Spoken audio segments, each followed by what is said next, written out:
আমি যেতিয়া সৰু আছিলোঁ আমাৰ ডাঙৰ মানুহখিনিক যেতিয়া সুধিছিলোঁ যে আকাশখন কিয় নীলা, তেতিয়া তেওঁলোকে এটা এনচাৰ দিছিলে যে ওপৰত এখন ডাঙৰ চিলিঙি আছে, ভগৱানে কাগজত নীলা ৰং কৰি পেলাই এফালৰ পৰা কি হ'ল আকাশখনত চিপকাই গ'ল আৰু সেইকাৰণে আমি আকাশখন নীলা দেখোঁ। 2-3 বছৰৰ ল'ৰা ছোৱালীৰ কাৰণে সেইটো ছাফিচিয়েণ্ট আছিলে। গতিকে আমিও মানি ল'লোঁ আৰু শিলগুটি ইয়াৰ পৰা মাৰি মাৰি ওপৰলৈ মাৰি মাৰি চাওঁ যে আকাশখন ফালিছে নেকি বা আকাশখন পালেগৈ নেকি।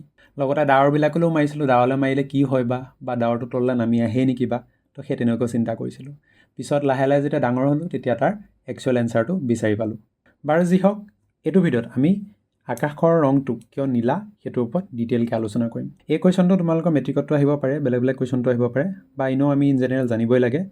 আৰু ইয়াৰ যিটো এক্সপ্লেনেশ্যন সেইটো আমি লিখি থৈছোঁ, তোমালোকে স্ক্ৰীনশ্বটটো মাৰি ল'ব পাৰা বা PDF-টো বা ইয়াৰ যিখন ইমেজখন সেইখন আমাৰ টেলিগ্ৰাম গ্ৰুপৰ পৰা এক্সেছ কৰি ল'ব পাৰা। ডাইৰেক্ট টপিকটোত আহিছোঁ। কি কৈছে? পোহৰৰ বিক্ষেপণটো আমি বুজি ল'ব লাগিব আকাশৰ ৰং কিয় নীলা সেইটো বুজিবৰ কাৰণে। ঠিক আছে, এতিয়া চাবা পোহৰৰ বিক্ষেপণ। যদি এটা সৰু পাৰ্টিকল আমি লওঁ, ঠিক আছে, এই সৰু পাৰ্টিকলটোত যদি লাইটে আহি পেলাই ইণ্টাৰেক্ট কৰেহি, পোহৰে আহি পেলাই এই সৰু পাৰ্টিকলটোত যদি আহি পৰেহি যেনিবা, ঠিক আছে, পৰাৰ পিছত এই পাৰ্টিকলটোৱে কি হ'ব, এই এনাৰ্জিখিনি, লাইটটো কি এটা এনাৰ্জি নহয় জানো? হয়, এনাৰ্জিখিনি এবজৰ্ব কৰিব আৰু এবজৰ্ব কৰিব, ঠিক আছে, প্ৰথম লিখি দিছোঁ এবজৰ্ব, বা কি কৰিলে, শোষণ কৰিলে, ঠিক আছে, শোষণ কৰি পেলাই কি কৰিব, বেলেগ বেলেগ ডাইৰেকশ্যনত কি হ'ব, এই এনাৰ্জিখিনি পঠিয়াই দিব, ঠিক আছে, বা লাইটখিনি বেলেগ বেলেগ ডাইৰেকশ্যনত কি হ'ব, সিঁচি দিব মানে, ঠিক আছে, বা এনেকৈ ড্ৰ কৰি দিওঁ, ঠিক আছে, এনেকৈ লাইট আহিলে পাৰ্টিকলটোত পৰিলে বেলেগ বেলেগ ডাইৰেকশ্যনত কি হ'ব, এনেকৈ সিঁচি দিলে। সেই ইয়াকে কি বুলি কয়, পোহৰৰ বিক্ষেপণ বা স্কেটাৰিং অফ লাইট। ঠিক আছে, স্কেটাৰিঙৰ কেইবাটাও ভাগ আছে। তোমালোকে যদি ইণ্টাৰেষ্টেড তেতিয়াহ'লে ডেছক্ৰিপশ্যনত মই এটা ভিডিঅ' দি থ'ম, ৰমন ইফেক্ট, ৰমন স্কেটাৰিং কি হয়, তোমালোকে তাৰ পৰা চাই ল'ব পাৰিবা। বাৰু টপিকত আহিছোঁ। এতিয়া পোহৰটো কি হয়? পোহৰটো এটা ইলেক্ট্ৰমেগনেটিক ৱেভ বা বিদ্যুৎ চুম্বকীয় তৰংগ। ঠিক আছে, এতিয়া কথাটো হ'ল ইলেক্ট্ৰমেগনেটিক ৱেভ বা বিদ্যুৎ চুম্বকীয় তৰংগৰ এটা ৰেঞ্জ আছে। ঠিক আছে, তোমালোকে এই ছবিটো যদি চোৱা 0.001 নেন'মিটাৰৰ পৰা আপ টু তোমাৰ ক'লৈকে 100 মিটাৰলৈকে, এইটো এটা ৰেঞ্জ আছে, দেখিছা?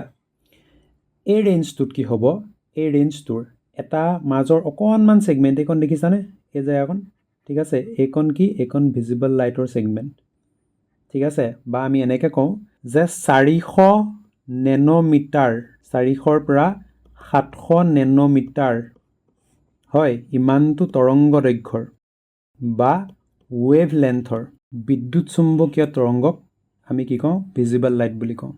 ঠিক আছে, বা যিটো আমি লাইট দেখি পাওঁ, যিটো পোহৰ আমি দেখি পাওঁ, সেইটো কি ইমান ৰেঞ্জত থাকে, মানে 400ৰ পৰা তোমাৰ 700ৰ ভিতৰত। আৰু এই ৰেঞ্জটোত কি কি থাকে, তোমাৰ ভি থাকিব, V for violet, I for indigo', তাৰপৰা কি থাকিব ব্লু, তাৰপৰা কি থাকিব গ্ৰীণ, তাৰপৰা কি থাকিব য়েল্ল', তাৰপৰা কি থাকিব অৰেঞ্জ, আৰু লাষ্টত কি থাকিব ৰেড, ভিপ জিঅ'ৰ বা বেঙুনী সেহাসুৰ। ঠিক আছে, বেঙুনীয়া, ঘন নীলা, নীলা, সেউজীয়া, হালধীয়া, সুমথিৰা আৰু ৰঙা। ঠিক আছে, এইটো ৰেঞ্জ মানে। চবচে কম ৱেভলেন্থ কাৰ, ভায়লেট বা বেঙুনীয়া, তৰংগ দৈৰ্ঘ্য কম কাৰ, বেঙুনীয়া। ঠিক আছে, আৰু আটাইতকৈ বেছি কাৰ, ৰঙা, ৰেড কালাৰ। ঠিকে আছেনে?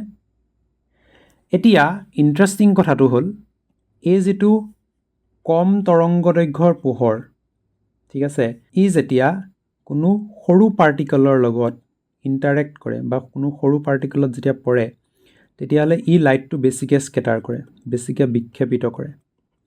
ঠিক আছে, আৰু বেছি তৰংগ দৈৰ্ঘ্যৰ যদি কোনোবা লাইট ই যদি আহি পেলাই কোনোবা এটা সৰু পাৰ্টিকলত পৰেহি, তেতিয়াহ'লে সি কি হ'ব, সি কমকৈ স্কেটাৰ কৰে বা স্কেটাৰ প্ৰায় নকৰেই। ঠিক আছে, অৰ্থাৎ পোহৰটো সিঁচি নিদিয়ে মানে বেছিকৈ।